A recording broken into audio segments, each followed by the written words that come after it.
Read our New Testament lesson, Matthew chapter 5, verses 38 through 48.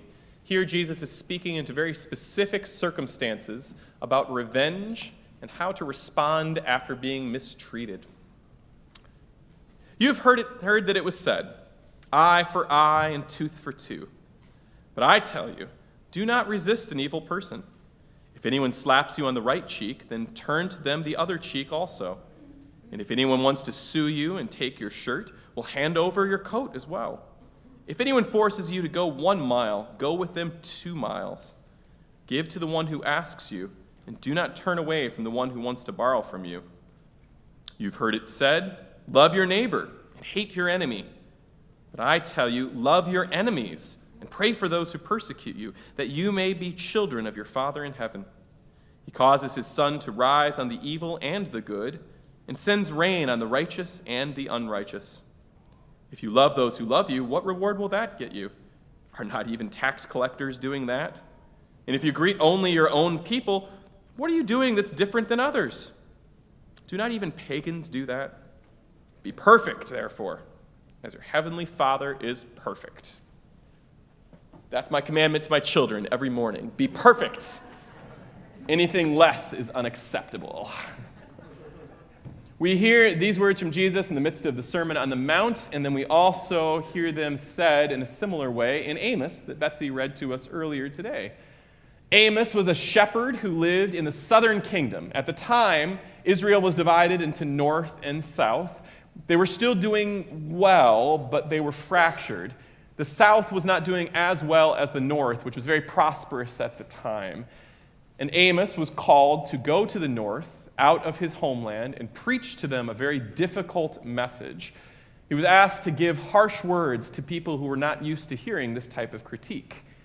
He's the first of these minor prophets, and his oracles that he delivers are given at a time when Israel is not truly anticipating the defeat and captivity that they will experience later. And so when he comes from the south to the north, he is speaking to people who have a lot of money, who have a lot of security, who have the consistency of a well-oiled government. They have all the things they need. And Amos's critiques are grounded in the reality that suffering is happening still, that there are problems in their midst, and he doesn't want to preach to them in abstractions, metaphors, and symbols. He's not vague, and he's not figurative. He gives them concrete examples of social injustice, and then says, seek good, not evil. There is a time in the church when we are called to speak, to preach, to encourage, and to challenge one another in the concrete. Not just love one another, but very specifically, how are you called to love one another? When we are asked to preach solutions to injustice that might be unheard of, that might be unpopular, that might be difficult in a world of profound divisions, sides, and brokenness. As I was preparing this sermon and outlining it yesterday, a friend from the congregation who watched what I was doing and asked what I was doing, then gave me very good advice and said, have you considered, Andrew, just possibly maybe getting up on a Sunday and, I don't know, preaching a sermon that isn't about politics or one that's not controversial, or one that's not going to get you those bad emails afterwards, or maybe, I don't know, yield your time to the children to sing instead.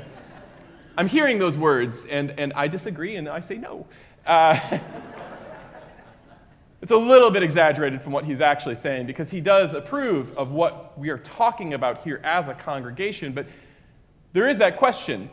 What are we supposed to say each and every week to one another, not just from the pulpit, but in our families, in our schools, in our work, in our politics?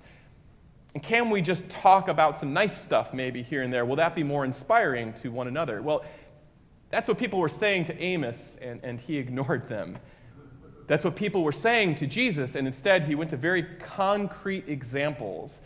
He spoke to people in the midst of their actual suffering, not the idea of suffering or some type of existential angst. He talked to them about what it meant to be poor, to be treated as one of the marginalized in the community, to be rejected. And in that, there was great wisdom for us all. Now, The text often speaks to us about the world, and I try to come up here and proclaim that.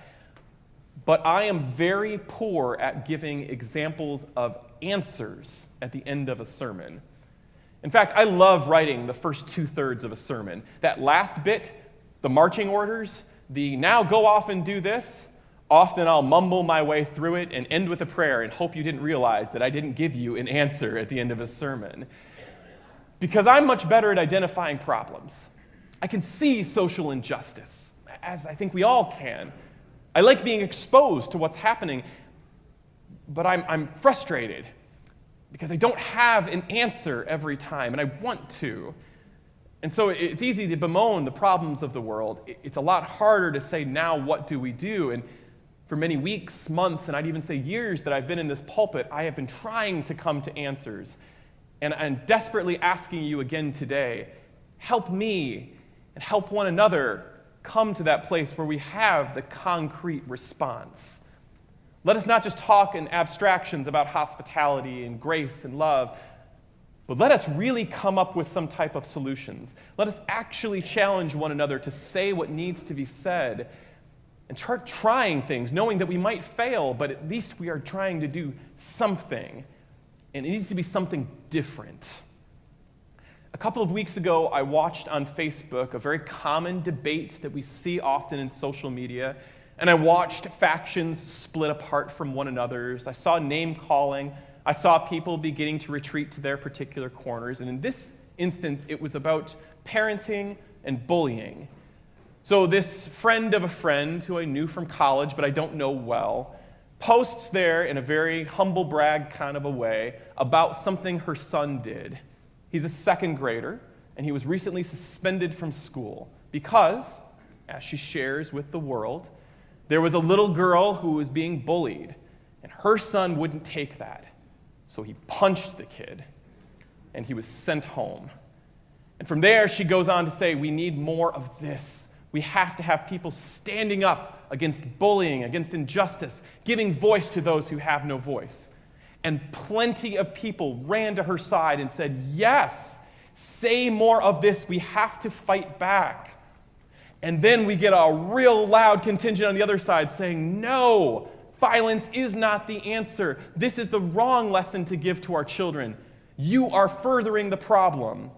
From there, it devolved into friends of friends of friends who now are commenting on this very well-shared Facebook post and seeing people not come up with solutions but huddle down into the place they already know they can go. Either we need to fight back more or we need to not do that. A or B.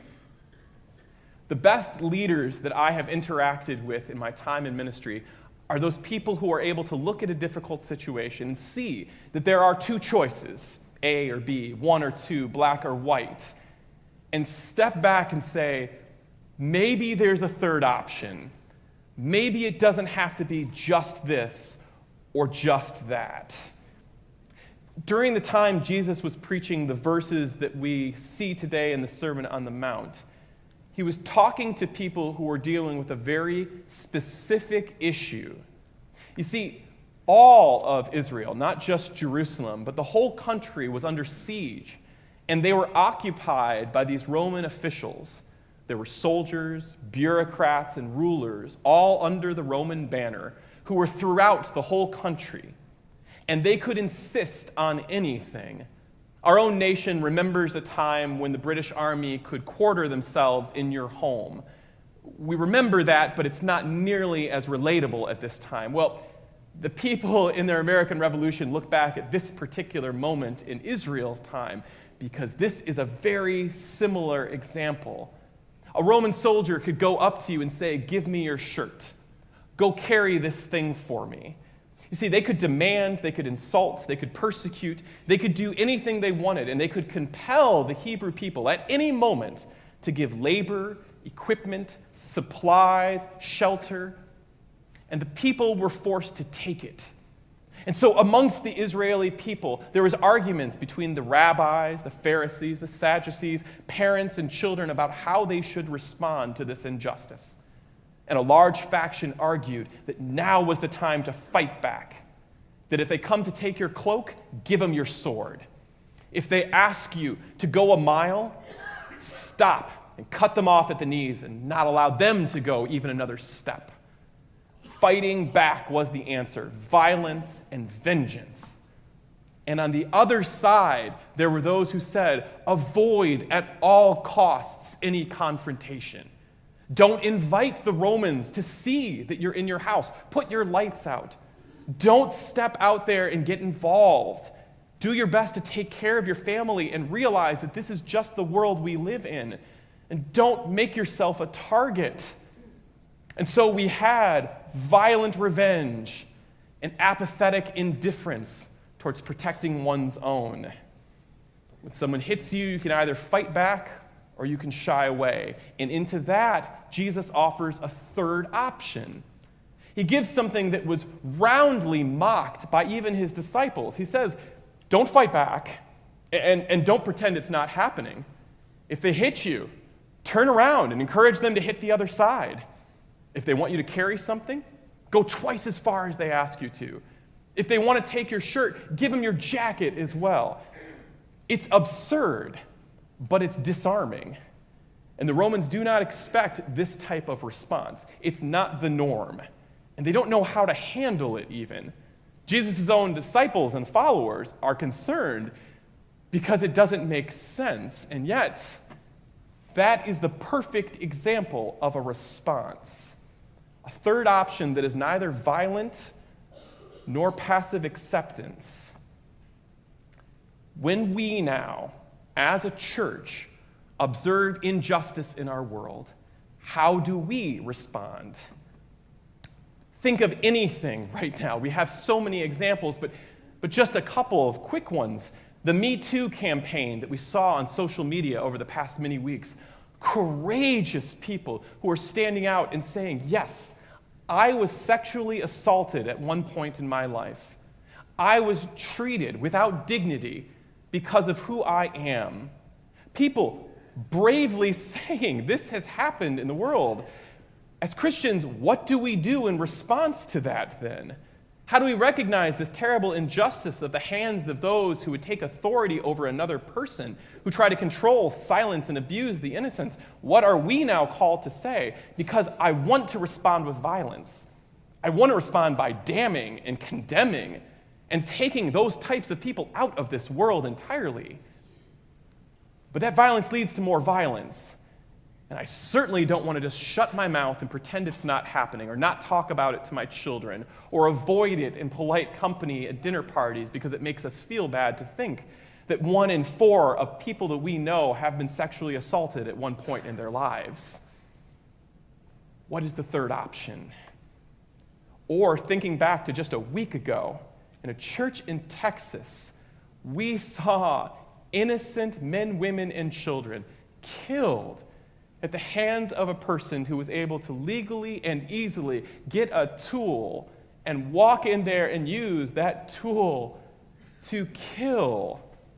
This has happened before, and we watch then people go to their corners again. Just as a side note, 1999, the Columbine High School shooting, at the time it was one of the worst mass shootings in our nation's history. Today it doesn't crack the top 10. 18 years, and it's now already a footnote. I don't want to get 18 years from now and have my children talking about the church shooting in Texas and for it to also be a footnote at the end of a very long list. And instead, I see people responding to this issue, asking for pistols to be put into preschools and weapons to be brought into churches and legislation to say, let's fight back, let's carry more guns. I dread the day when I'm asked to come into the pulpit in my robe with a sidearm on because I'm worried about fighting back and protecting people with more violence. But at the same time, doing nothing is just as bad. We cannot sit back and let that happen either. But what is the third way? What is the turning the other cheek? What is a way that disarms both sides?